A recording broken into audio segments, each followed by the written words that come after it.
Hello, I'm Barry. This is On the Spot.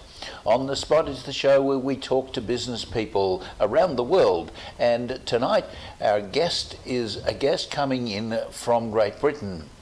Some years ago, I made contact with a gentleman on a social media app, actually, that I was a member of.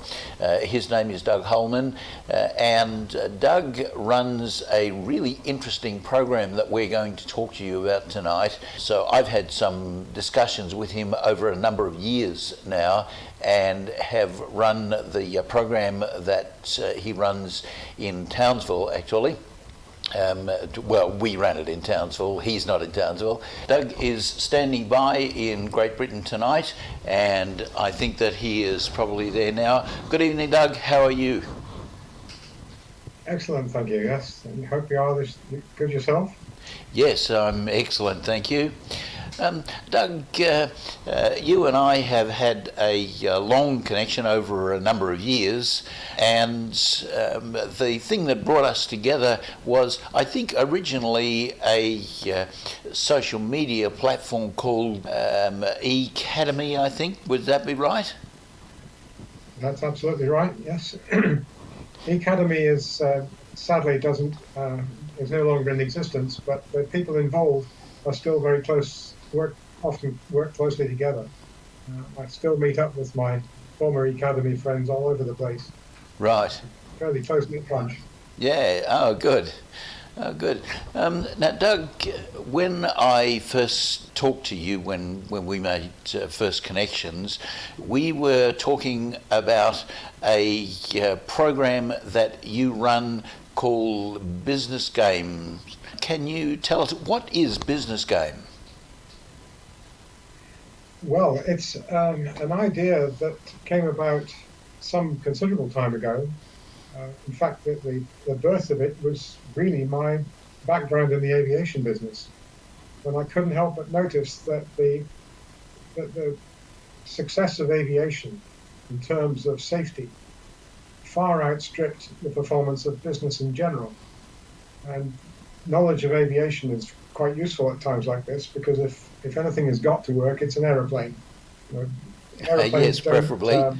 Don't survive failures very, very well as a general rule. So it by sheer chance, I happened to meet a gentleman from the same village where I live. I've lived here for over 30 years. And we got talking, and it turns out that he had his own simulation, but for businesses. I was used to simulations for flying. I am a private pilot, although I haven't done so for several years. But I'm familiar with things like Microsoft Flight Simulator, and I realize how powerful they are, because on simulations you can make as many mistakes as you like, and nobody dies, which is quite handy. Yes. So I thought, well, this is something I can get my teeth into. And for several years, I used this program in the way that it was originally intended, which is basically live, running it from a PC or a laptop. But the only snag with that is that it's not scalable.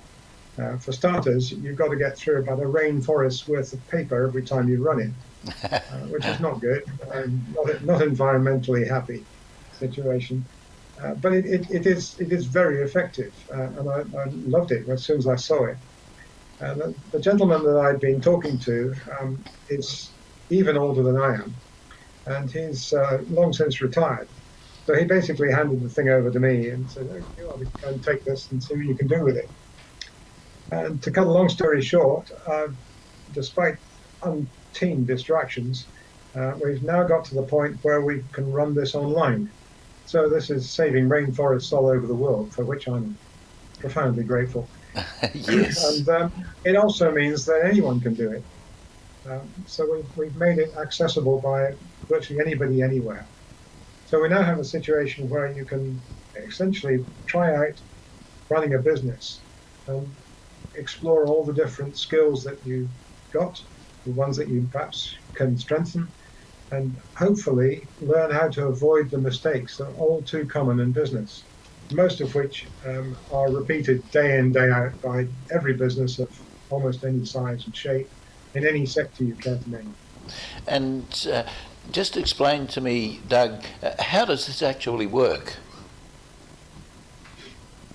Well, it works. What we're trying to do is to simulate what it's like to actually run a business. But just like a flight simulator, the most important bit of a flight is the takeoff and landing. The rest of it, the aeroplane pretty much looks after itself. So that the takeoff and the landing are where most mistakes, not all, but most mistakes actually happen. So in terms of a business, most mistakes happen when policies are misguided or when assumptions are made which aren't safe. So Right. the idea is to focus on that section of running a business, which is the decision making, for want of a better term. So what we do is we get people to work in teams, and each team is responsible for their own virtual business. Right. You've got up to five teams. You really need 3, 4, or 5 teams to make this work properly, because every business has competitors. So you've got to have 3, 4, or 5 teams. Each team can be anything from 3 up to about 7 people. Any more than that, it tends to not work quite so well because you've got far too many people trying to chip in at any given time. Any more than the number of 5 in one also gets a bit confusing because you've got too many competitors to worry about. Right. So you have an optimum number of teams, an optimum number of people in each team. Now You sit down and you work out where you want to go.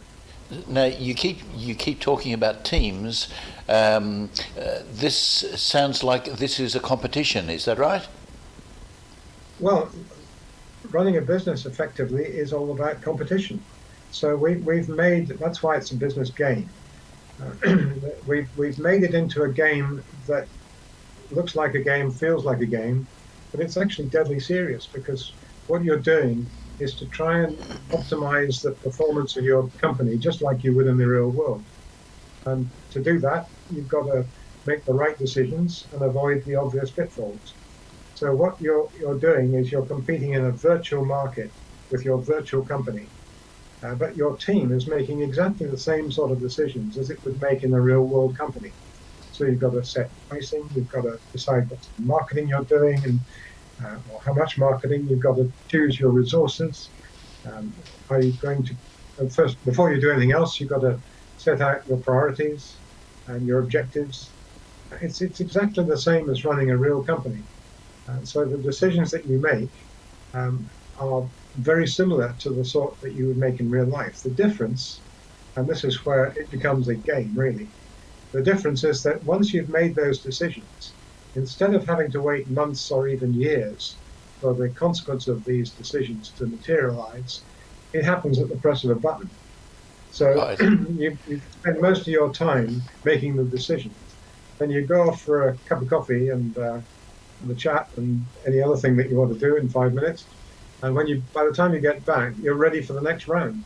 So all of the consequences of these decisions for that, and we call it a trading year, are there before you on the screen, and you can start to pick them apart and work out what went right, what went wrong, what you could do better, and what maybe you're spending too much time on that's not quite so important. Right. Now, if this is a competition, is there a winner or a loser out of this? How does that work? Well, yes, there is a winner, but then of course everyone's a winner. Because if you discover something that you were doing wrong, or an assumption that you got not got quite right, or if there's some kind of friction that is easily resolved, if you can sort that out, then you're also a winner. And in fact, some of the most profound learning takes place amongst the teams that don't actually come out on top, but discovered something of profound significance which they can read across into their real life business activities. So yes, there are winners, and the winner is determined by the company that achieves the highest score. And I can expand on that if you like. Yeah, well, before you do, I just picked up on something that you said just a moment ago. It sounds to me as though this is not just a game, but it has actual, real transferable skills and outcomes for a real business. Is that a fair statement? Absolutely. It's in the same context that nowadays, emphasis on nowadays, in the airline business, nobody would dream of taking up an aeroplane with or without passengers unless they demonstrated competence in a simulator, so that they can show that they can land the thing in a crosswind at night with a howling gale going on or whatever else. In business world, we don't even have to have a license for running a business. You need a license for driving a car, or even having a dog. You need, but with running a business, nothing. So it's hardly surprising that people are allowed to make as many mistakes as they like. The trouble is, when you make a mistake in the business, people get hurt. In the worst case scenario, you can lose your house. You end up with all sorts of nasty things that happen. I won't go into details. But suffice to say that what we're trying to do is to get people to focus on the root causes of businesses which don't succeed as well as they should do. Because lots of businesses could do far better than they are doing if they could just eliminate some of the causes which hold them back, or some of the problems that hold them back. So that's what this is all about. Right. It's definitely a learning opportunity.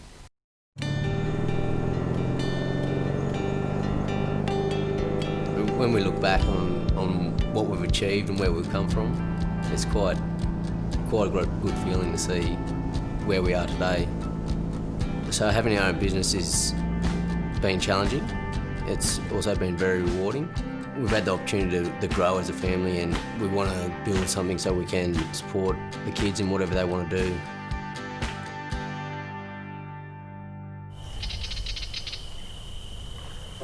Growing up on farm, getting up early is just a natural thing for us to do with the long days we've got in front of us.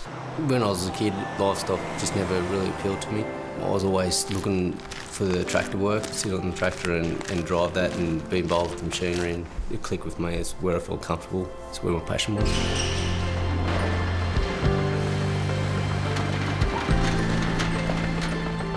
I started as a mobile mechanic. As we got busier, we moved into a workshop. It was a big leap of faith at the time. We tried door knocking, we tried word of mouth. We were good at fixing cars, but not promoting our business. When it was mentioned to me on a phone call from a friend, I didn't know what local search was. Not until Troy came around and explained, made things clear, understood. There was never a push to do anything. We signed up with local search, we got things going. We found that we were getting people calling in to book in who had never heard of us previously, but that actually found us through our advertising. So we've gone from looking for work to now looking for workers.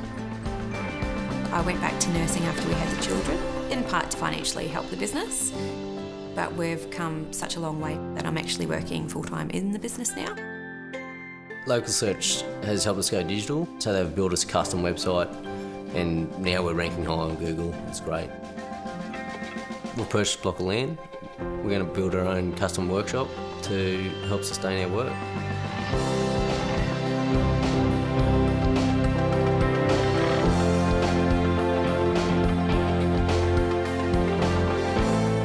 Everything we're trying to achieve, it comes back to the family. The kids may grow up and not want to be nurses or mechanics. Whatever they choose to be, we just want to give them the best start.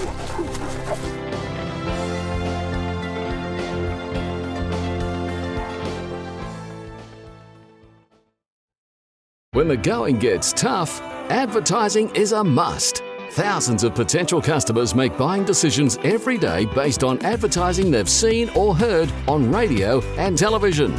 Are you losing sales because potential customers don't know what you offer?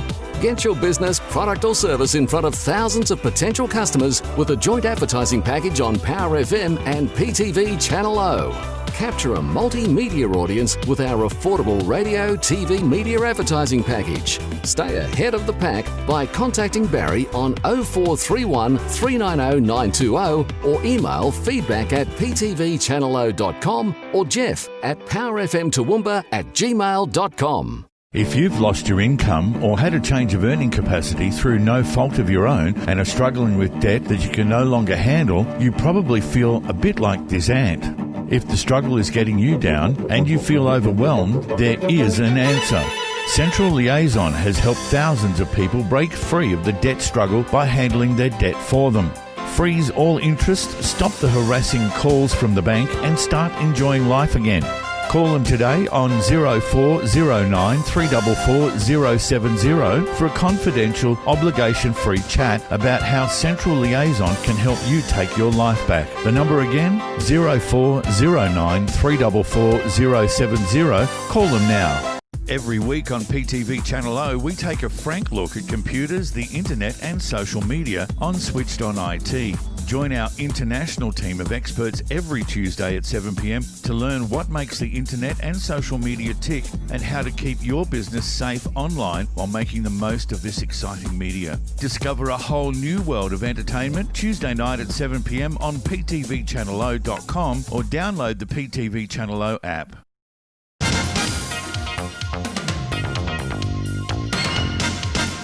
If businesses in this game are learning things, presumably there are some real life situations in there that they have to deal with. Like currently, we have a huge problem with coronavirus. Is it possible to deal with something like that in this? Absolutely. I wouldn't want to give too much away, but let's just say that the simulation is not just about decisions going in and results coming out. A simulation is really all about algorithms. It's a word that can be used and misused, but algorithms essentially try and capture things that you can measure and figure out a way that you can predict outcomes if you have certain inputs to the algorithm which you understand. Now, in the case of the business game, there are multiple sets of algorithms. So there are, for example, you've got a measurement which for the sake of argument, call it customer satisfaction. Right. So that will go up or come down depending on what decisions the teams make and also what their competitors make. So it's not just about how good your decisions are, but how good your decisions are in the context of the market in which you're operating. So there's algorithms for quality, for customer service, for staff morale, all sorts of other things. But there's also algorithms for what's happening in the economy. Right. And to answer your question, you wouldn't be at all surprised to learn that economies are cyclic. So right. Our algorithm for the economy represents a cyclic behavior exactly the same as a real world one would.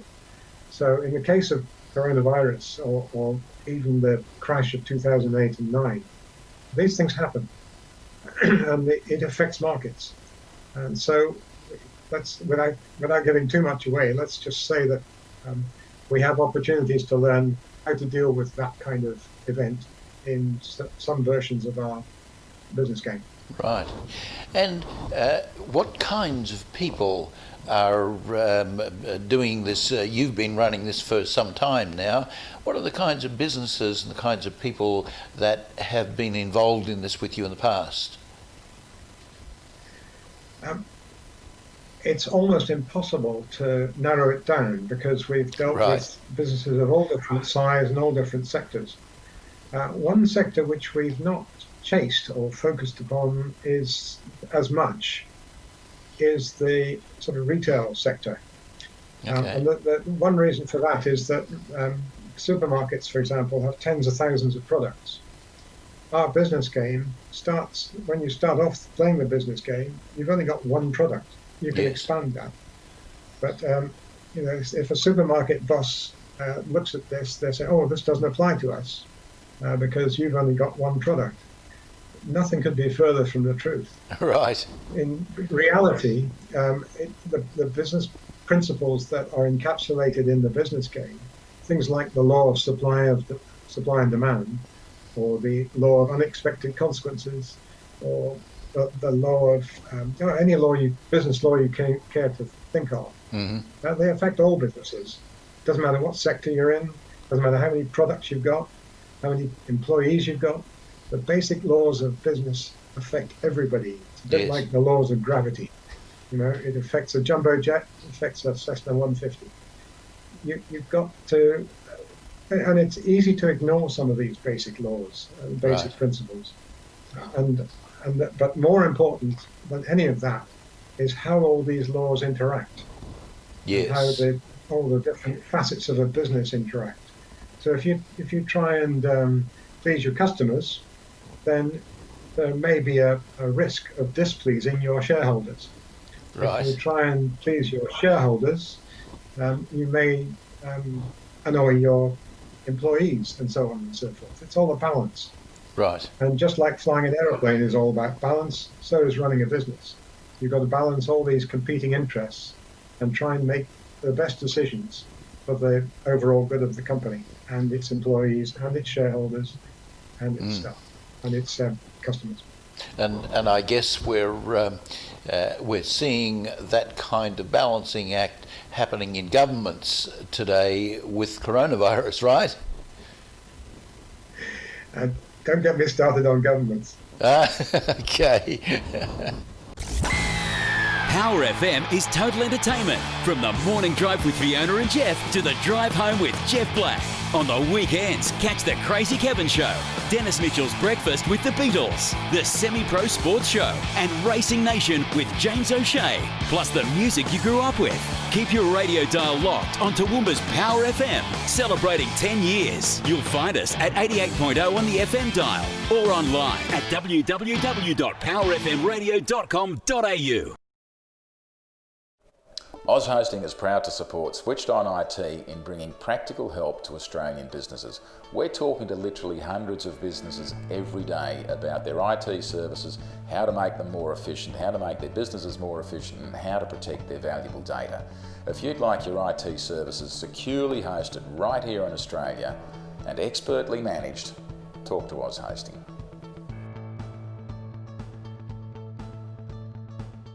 Mind, Body, Soul with Perth-based international speaker and influencer Gwenda Smith. Every week we explore the world of business and personal development with an exciting new format with some of the world's leading experts on productivity, mindfulness, sales success, personal development and more every Wednesday night at 7 p.m. Only on ptvchannel0.com or the PTV Channel O app. PTV Channel O. Discover a whole new world of entertainment. When the going gets tough, advertising is a must. Thousands of potential customers make buying decisions every day based on advertising they've seen or heard on radio and television. Are you losing sales because potential customers don't know what you offer? Get your business, product or service in front of thousands of potential customers with a joint advertising package on Power FM and PTV Channel O. Capture a multimedia audience with our affordable radio, TV media advertising package. Stay ahead of the pack by contacting Barry on 0431 390 920 or email feedback@ptvchannel0.com or Jeff at powerfmtoowoomba@gmail.com.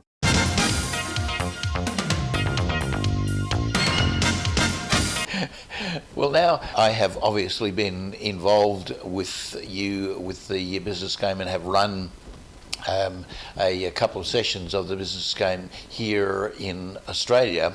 But this actually has an international reach, doesn't it? And you've previously run an international version of this, even though it wasn't online, correct? That's right, yeah.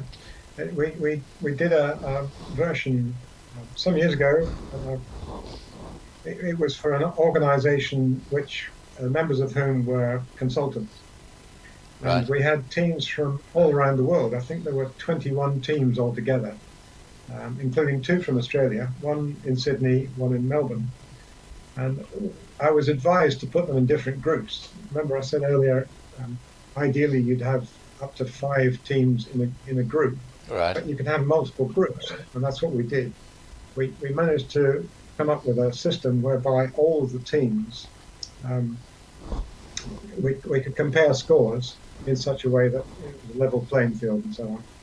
But we were advised to put the team from Melbourne and the team from Sydney in different groups, because otherwise they'd only be focused on each other. Because I've heard a rumour that there's quite a lot of competition between Sydney and Melbourne. Well, I was going to say, you wouldn't want to put Sydney and Melbourne in the same team anyway. No, not even the same group, not even in the same room. No, not even in the same room. Absolutely not. Okay. So I picked up on this. I accepted this advice, and we ran the event. Now this event was the, if you like, it led up to the inaugural conference for this organisation, Right. Which was to be held in London. So that the last round and the final results of the game, of the event, took place in London, and we did it sort of Oscars style. We tried to inject some entertainment factor into it, Right. and we had enormous fun doing this. And we even had gold envelopes, so nominated for the best customer service are such and such, A, B, and C, and the winner is, and so on. Right. So you can imagine what we managed to do with that. Yes. And it Yes. was enormous fun. But the Melbourne team came up to me and said, they were very appreciative, and they said they enjoyed themselves and all the rest of it. They said, we particularly enjoyed not having to compete with Sydney. But at the end of the day, the only thing that mattered to us was not just what we scored, but what Sydney scored. Yes. So, even though they weren't even in the same group, they were very keen to beat each other. Yes. The reciprocal thing happened for Sydney. Right. Okay. But it's amazing what can happen with these things. But just in passing, there was a group from, I think it was a South African group, I think it was Cape Town, and they'd been meeting as an organisation every month. Right. For years and years, and it was it's a bit like a chamber of commerce, but it's not. It wasn't that. And they came up to me at this event and said, "Hi, Doug. We're from South Africa. We really enjoyed this event. In fact, we'd like you to know that despite the fact we've known each other for 20-odd years, and we've been meeting each other every month throughout this, it was only by playing this game of yours that we actually really got to know each other, strengths and weaknesses. And we've actually, 5 of us, a group of us, the team that did this business game, we've actually set up a company, brand new company. Oh, is that right? To pursue an idea that somebody had during the course of this game. It just goes to show it's not just about learning, it's about understanding strengths and weaknesses and how you can work together and collaborate and all these good things. Yeah. Oh, terrific. Okay, now let me just ask you something. When you left school and you went and got your first job, what did you do in your first job? Well, my first proper job was working for Marconi, and they made a display system and a couple of display systems that were used in the Panavia Tornado airplane, which you may not have come across, but it was used by the RAF and the German Air Force and the Italian Air Force. Right.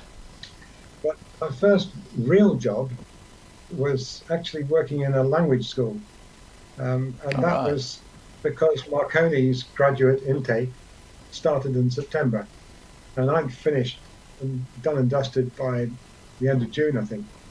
So I looked at the newspaper, and there was a job advertised for a language school, a residential language school. It was based in Hampshire, which is where we are now. Right. And all I had to do was drive students to and from an airport. That was it. Okay. So I did that on day one and collected the students. And then on day two, the boss came to me and I thought, oh dear, what, have I been driving too far? He said, Doug, one of the students told me that you were a physics graduate. I said, yeah. He said, well, here at the language school, we have all sorts of students, but a lot of them are technically biased or technically qualified. Right. And we can't teach them technical English. So would you mind, just having a chat with them, and just either sit out on the lawn or just jump in a car, take them to the pub, whatever you like to do. Yes. So I said, hang on a minute, you just want me to talk to the students all day instead of driving this minibus up to the airport? And he said, yeah, that's it. Yeah. And I said, you're going to pay me to do this, are you? Yeah. So for the next 3 months, I was meeting people from all around the world, which is one of my favorite occupations. Right. From absolutely everywhere, not just Europe, but Africa and Middle East, Asia, all around the world. People coming to learn how to speak English. And they already had a very good standard of English, which is just as well, because my Chinese or Swahili is not that impressive. Right. So I just basically chatted to them about what they did and what their interests were and what they were hoping to do. Right. And it was just wonderful. And they actually paid me money to do this, which was sensational. So that was my first actual job. It's always good when someone pays you money to do something, isn't it? Yes, I've been pursuing this ideal ever since. Not always very successfully, but right. Now, Doug, you have family, you have children, some of which are here in Australia, aren't they? That's right. Yes, our youngest son is in Melbourne.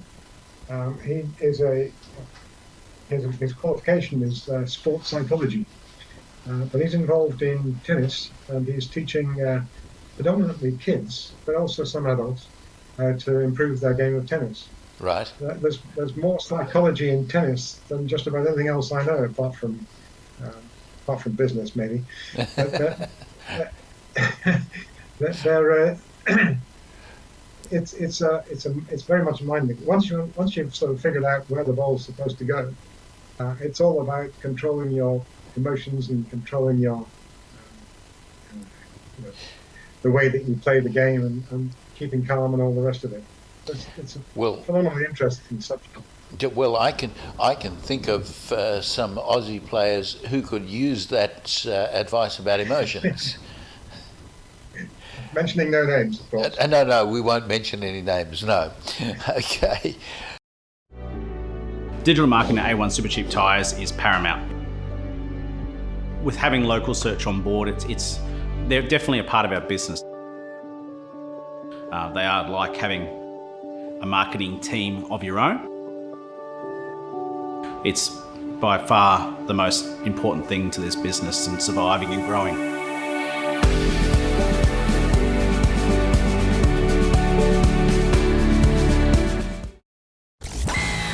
Power FM is total entertainment. From the morning drive with Fiona and Jeff to the drive home with Jeff Black. On the weekends, catch the Crazy Kevin Show, Dennis Mitchell's Breakfast with the Beatles, the Semi-Pro Sports Show, and Racing Nation with James O'Shea, plus the music you grew up with. Keep your radio dial locked on Toowoomba's Power FM, celebrating 10 years. You'll find us at 88.0 on the FM dial or online at www.powerfmradio.com.au. Every week on PTV Channel O, we take a frank look at computers, the internet and social media on Switched On IT. Join our international team of experts every Tuesday at 7 p.m. to learn what makes the internet and social media tick and how to keep your business safe online while making the most of this exciting media. Discover a whole new world of entertainment Tuesday night at 7 p.m. on ptvchannelo.com or download the PTV Channel O app. Looking for exposure for your next event or function? Take your next community event, training seminar, sports event, official opening, function, concert or exhibition live to the world with PTV Channel O and Power FM's unique live simulcast. We can turn your next local event into a worldwide sensation for a fraction of what you would expect to pay. No matter what the event, PTV Channel O and Power FM can take your message to our audience.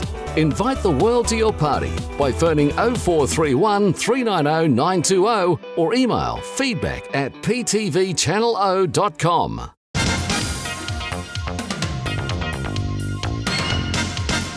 Now, the other thing I wanted to ask you about is, what do you like to do to relax? We're very lucky where we live. It's pretty much surrounded by National Trust owned land. Right. Most of it is either woodland or pasture land or that kind of countryside. So it's quite hilly. We're not far from the South Downs, which there's the South Downs National Park now, which we often explore. We tend to go on circular walks. And of course, it's almost obligatory to find somewhere safe to park your car. And 99 times out of 100, that would be a pub car park. So after we finished our circular walk, we just have to go into the pub to basically say thank you to the landlord for allowing us to park our car there. That's the only reason we go into the pub. Right. Oh, I see. No other reason at all. None whatsoever. Oh, I see. Okay. We won't pursue that one either. Now, Good. Doug, tell me, I asked you earlier about your favourite place to go on holiday, and I have your answer here says no contest, the Antipodes. Tell me about that. Well, it does. It's not solely related to the fact our youngest son is in Melbourne. And also, I forgot to mention that his wife is from New Zealand. They met in the UK, but she's from South Island, and they both settled in Melbourne, and they have two little girls. So we sort of discovered New Zealand in a big way, and it was because well, I won't bore you with the story, but suffice to say that we ended up touring North Island first, and then South Island, and then we came back and did another tour, and we've probably seen more of New Zealand than we have of just about anywhere else. Right. And then when my youngest son moved to Melbourne, we've been out there, and we tend to go for a couple of months. Right. So I take my laptop and decamp the office to Melbourne. But we don't just stay in Melbourne. So we've had a good look around southern Australia. We also have some friends in the Brisbane area. We go and see whenever we can.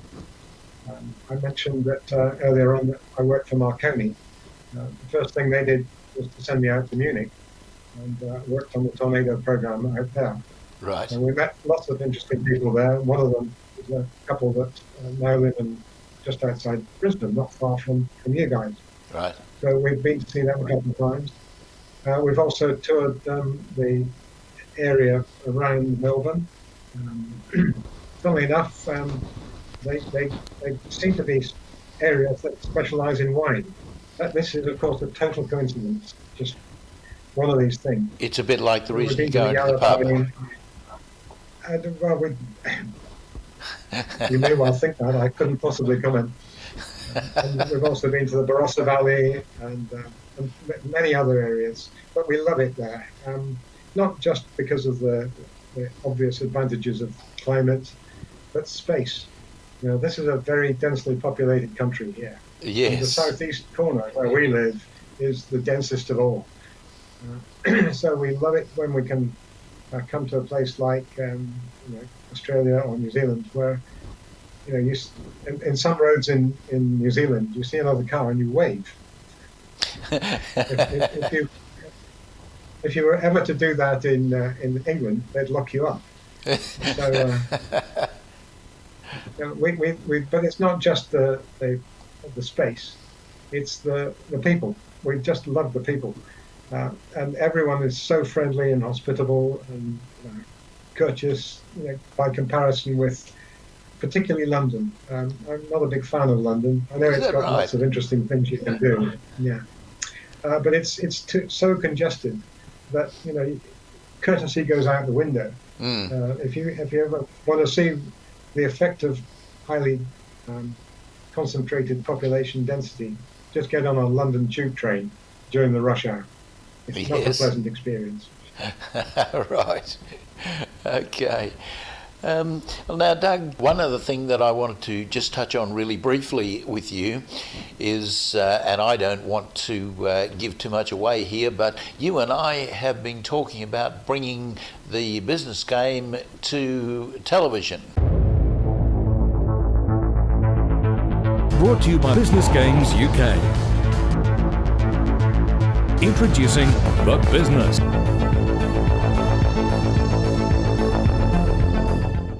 Indeed. We had an idea some time ago, and I'll tell you exactly how it happened. There's a certain TV show here, and I don't know if I'm allowed to mention the name of it. If I mention it and you don't want it mentioned, you can cut it out. There's quite a famous person that was involved with it, right? Very, very famous person. Yes. He's even a lord. And rumour has it he's not quite as sweet as his name might suggest. But no.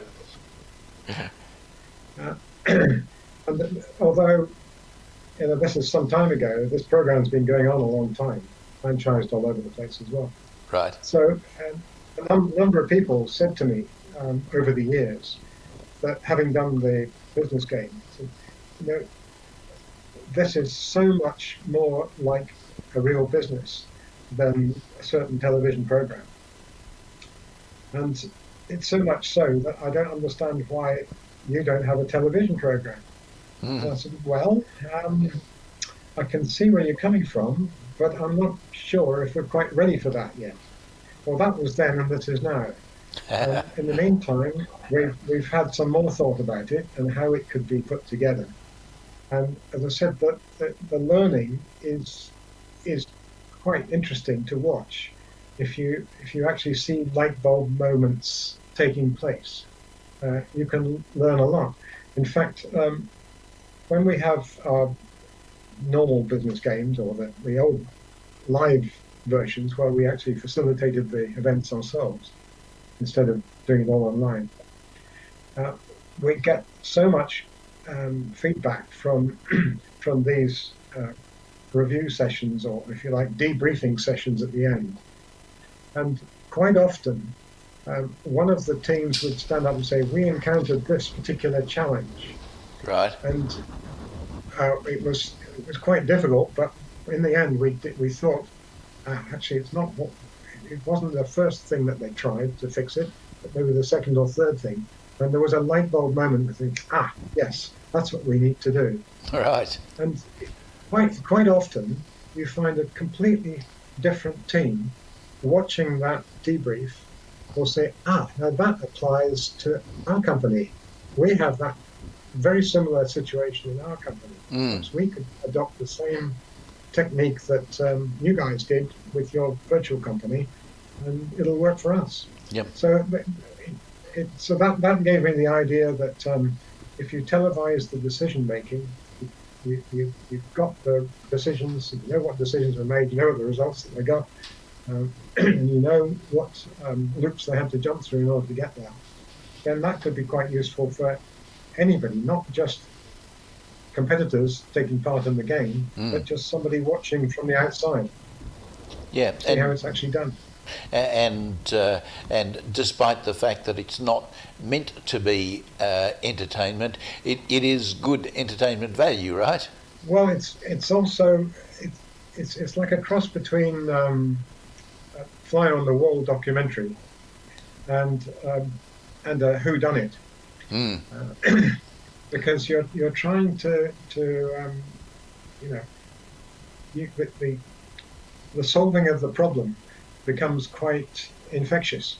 Yes. And it's almost as though you're throwing things at your computer screen saying, why don't you try this? Or why haven't you done that? Doug, one of the things that really piqued my interest about having your program as a television show is that if you look at reality TV, the truth is that the only thing that's real about reality TV is that there's nothing real about reality TV. And we have an awful lot of that, and even the sorts of shows that you were referring to before actually don't have any real significance in the real world. They're just manipulated shows. There is no way to manipulate the decisions, the outcomes in the business game, is there? Not even if the producer wanted to. It's all directed by the algorithm, correct? We do have a very limited number of rules, and the main rule is that the facilitator is always right, and rule 2 is when the facilitator is wrong, please refer to rule 1. But we have situations where essentially we allow the teams to make mistakes. We don't try and correct them because, what do we know? They might have stumbled upon a novel way of running a company which defies all the laws of mathematics, business, and goodness knows what else. But it just might work. Yes. So the last thing we would want to do as a facilitator is to be a guru or attempt to sound as though we are some sort of business guru. Yes. Whatever. So we basically let people make mistakes. And we encourage people to be less risk averse. Because that's a common problem in business. So there are ways of enhancing the experience, if you like, some of which I'll hold back. But let's just say there are opportunities for role play. So if, for example, one team is playing fast and loose with their employees, with their staff, and just taking advantage of them, right?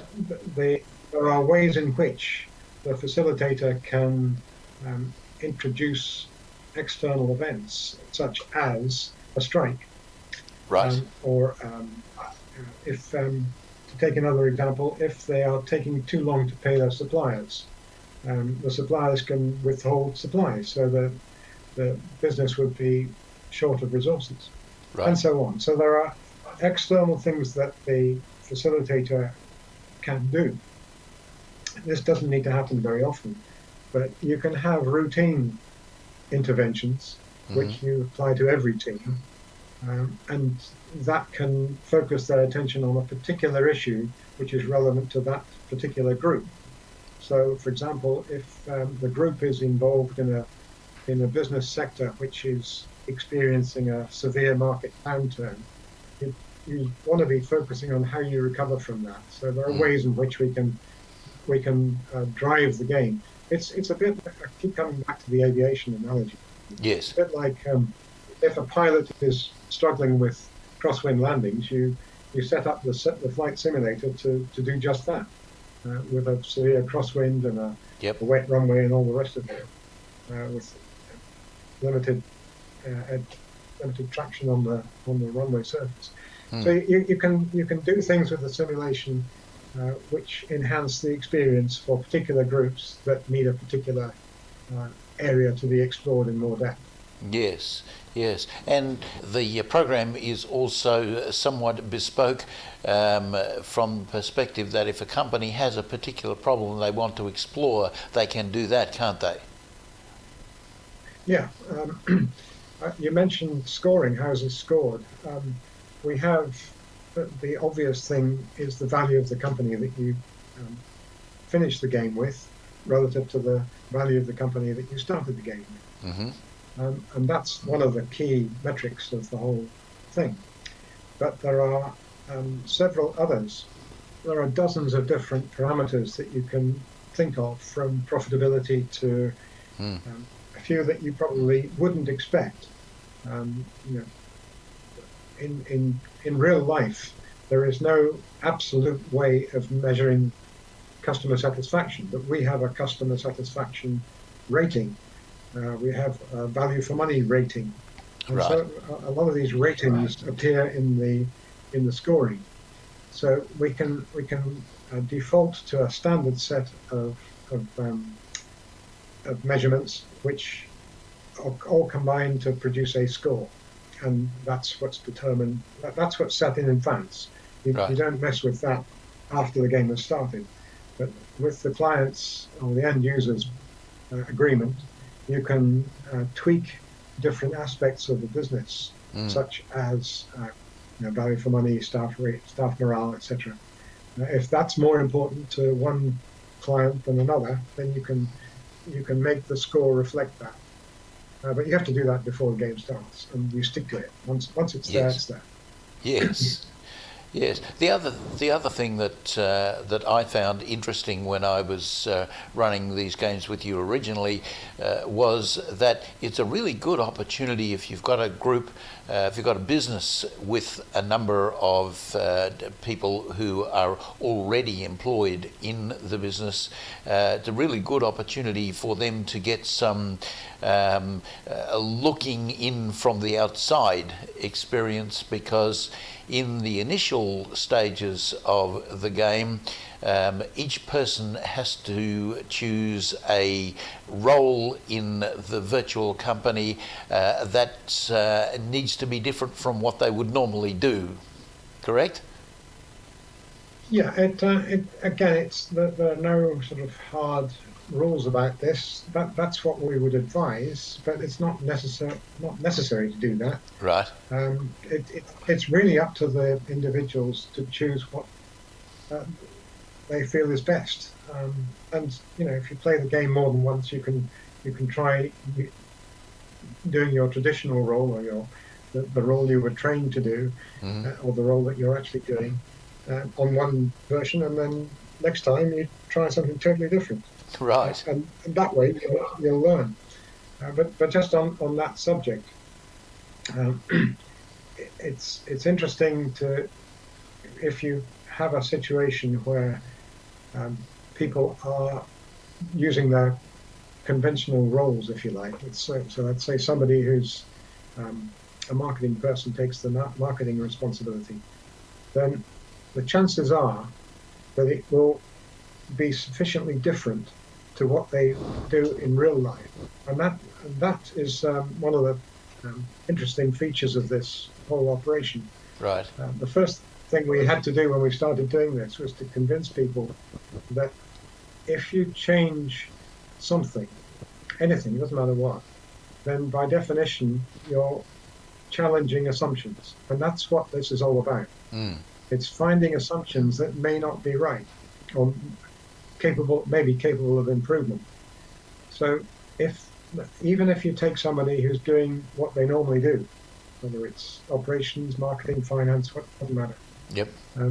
If they apply everything that they are used to in the simulation, in the business game, then if they're making a mistake in real life, they will make the same mistake in the simulation. Right. Yes. That's guaranteed. So if that happens, then it becomes fairly clear, and because the time dimension is compressed so much, because you don't have to wait months and years for the results, you get to find out more mistakes in less time than in any other way that's possible. Yes. Yes. Well, I know. So we basically encourage people to do whatever it takes to enable this thing to be used to its greatest advantage, which is the opportunity to challenge assumptions. Yeah. And quite often you get people asking questions who they may not be. If it's a finance question, they may not be involved in finance in their real world jobs. But they could ask a very straightforward question which makes everybody think, well, actually, we as a company could be doing better here. Yes. Maybe we're not doing cash flow forecasting the way we should be doing it. Okay, has somebody got a better idea? Yeah, we should do it this way instead of doing it that way. We don't know for sure that we're going to get X amount of business. We don't know for sure that Y suppliers or Y, Z, and Q and P suppliers are still going to be able to supply their resources at ABC cost, and so on. You just have to be able to think outside the box, and that's a rather over-hackneyed phrase, but think laterally and be prepared to challenge every single assumption.